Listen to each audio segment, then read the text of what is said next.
Ball handling is a must-have skill in today's game of basketball.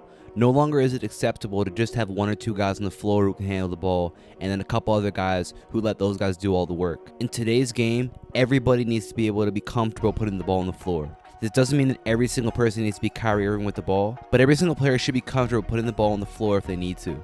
A lot of times, when players think about ball handling, they usually think that really only has to do with your ability to dribble the basketball.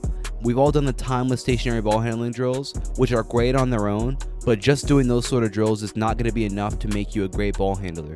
In this video, I'm going to break down the 4 aspects of ball handling that you need to master if you want to become great with the ball in your hands, and I'm also going to give you guys a workout that you can use that's going to help you guys to start to master these things. I also want to let you guys know that my ball handling program, Elite Ball Handling, is going to be coming out on Monday. If you guys like what you see in this video, it's going to be full of stuff like this and even more. We're really going to target these 4 points and you guys are going to see a ton of improvement. If you guys struggle with your confidence with the ball in your hands, if you guys struggle to handle pressure, if you guys just want to have more trust from your coaches and teammates, you want to make more plays for your team, I highly recommend that you guys check out Elite Ball Handling. And like I said, it's going to be coming up very, very soon. Let's get into it.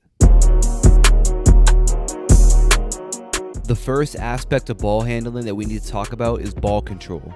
Now, ball control is where every other aspect of ball handling stems from. If you're not able to control the basketball effectively, then you're not going to be able to do much else with it. Usually when players think about improving their ball handling, the only area they're really actually focusing on is their ball control. And while only focusing on ball control is a short-sighted approach to improving your ball handling, it is an area that you need to get down if you want to add the rest of it to become very, very effective with the basketball in your hand. 4 specific areas to consider when you talk about ball control are: number 1, how hard can you dribble the basketball? Number 2, how quickly can you dribble the basketball? Number 3, can you control the basketball outside of your frame? Do you have enough control to manipulate the basketball and move it where you want to move it? When we go through each one of these, obviously the ability to pound the basketball is very, very important. The harder you can dribble the basketball, the less time there's going to be between the floor and your hand. Meaning there's going to be less time for a defender to steal the ball, there's going to be less time for you to lose the basketball, and you're going to be more efficient overall in your movements. When we talk about your ability to dribble the ball wide, the reason that's so important is because if you go into different sorts of moves that might require you to shift your pace or to change your height, if you're able to move the ball outside of your frame, a lot of times that can add to those moves that you're going to do. That's why you're going to see guys like Kyrie Irving play with a wide base, because playing with a wide base and being able to dribble the ball outside of their frame actually allows them to be much more effective with the basketball. Being able to dribble the ball quickly, and specifically being able to get into your counter moves or your crossovers quickly, is also an important skill to be able to do. Your ability to quickly react and make the right move at the right time is a skill that you can develop, and we're going to talk about more in this video. But being able to do that quickly all starts with the amount of control that you have over the basketball. And the ability to manipulate the basketball is something that you might do when you're doing in and out or a turn dribble. Essentially, it's going to allow you to take the basketball and control it for longer than you would if it was just a normal dribble. And this manipulation ability is something that a lot of players overlook. And we're going to go through a series in this workout that's going to help you to target this skill as well. The next aspect of ball handling we're going to focus on is your ability to change your pace. Now, the ability to change pace is so important because players who go one speed the entire time are very, very easy to guard. And you'll see this a lot commonly with players who might be really, really fast, maybe great athletes, but they aren't able to change their pace at all. They aren't able to slow themselves down ever, so they become very, very easy to guard because the defender just has to play to that one speed you're going. If you're able to effectively change your speed and go from slow to fast and fast to slow, you're going to become very unpredictable for your defender, and it's going to be easier for you to get looks, get open, to beat pressure, and to overall make more plays for your team. The next aspect we can touch on is the ability to change your height. Now, this is super important, and I always stress to players when we're doing ball handling on the importance of being able to sink your hips. When you sink your hips, you're able to be more explosive and powerful. Notice how low Kyrie Irving's hips are. Okay, he's got a wide base, low hips, and this allows him to be very, very explosive. This allows him to get low, and it's going to be difficult for any defender to be able to stop him because his center is so low right now. And on the other side of things, it can also be effective to get really good at raising yourself up and then going into something low and explosive out of that. This goes along with pace a little bit, but being able to raise the height that you're at, a lot of times will relax the defender who's guarding you. And once they become relaxed and they ease up a little bit, that's when they become vulnerable for you to get low and explode by them. So being able to switch up the height that you're playing at is going to play directly into the pace you can play with, and the better you get at those two things, the more unstoppable you're going to become. And now let's talk about the fourth aspect of ball handling, creativity.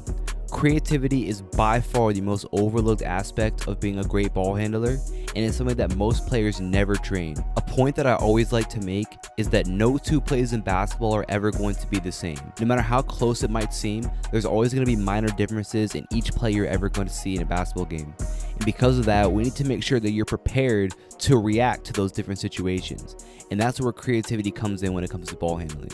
You need to make sure that you're doing drills that force you to just play, be free, experiment with different combinations, so that way when games come and defenders are playing you different ways and you have to react to different situations, you're ready to go, you can make a reaction, and you're not boxed in to one or two or three different ways of doing something. If you watch guys like Kyrie Irving or Trae Young or Chris Paul play, you're going to see that they're going to have moves and reactions to any way that the defense plays them. And a lot of times it's going to leave you wondering how they're able to train all those different sorts of moves. But a lot of times this is just because they develop the ability to be creative and to play with what the defense gives them. And this is a skill that you need to make sure you develop as well. Even though you probably will never dribble the ball as much as Kyrie Irving or Trae Young does, just your ability to react to whatever the defense gives you is a very valuable skill and is going to make you a much more successful player.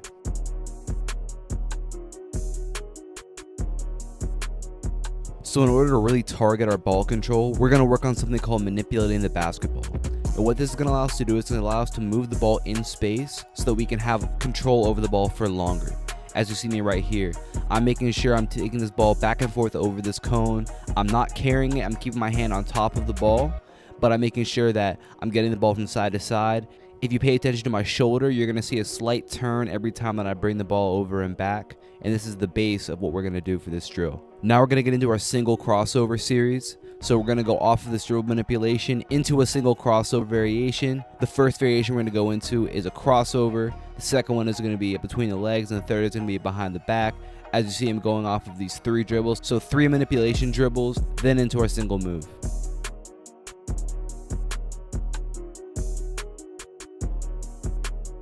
Our next variation is going to be into our double moves. So we're going to go with those 3 manipulation dribbles, and then you're going to go into whatever double move is called for. So the first double move is going to be a double crossover, as you see right here. After you finish up with the double crossovers, you're going to go 3 pounds over, and then you're going to go cross between. After you finish the cross betweens, it's going to be the same exact thing. Now it's going to be between cross. After the between cross, it's going to go between behind.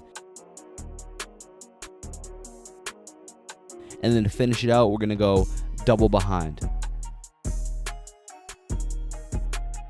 Now we're going to get into our double move shifts.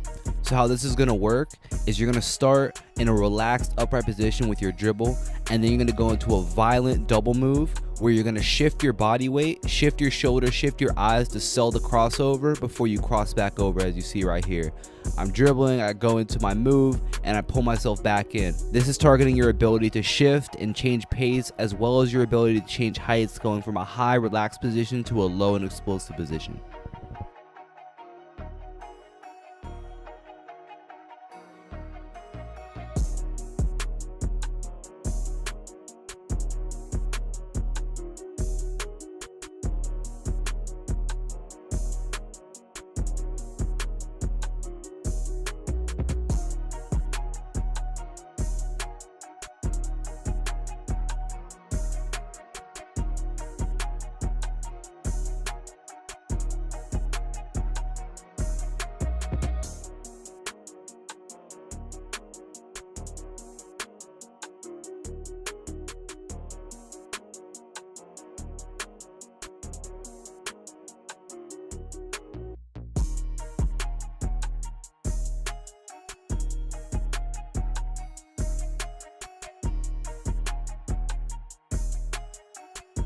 So now we're going to work on our ability to change our speeds, to change our pace, going from a stop to an explosive start.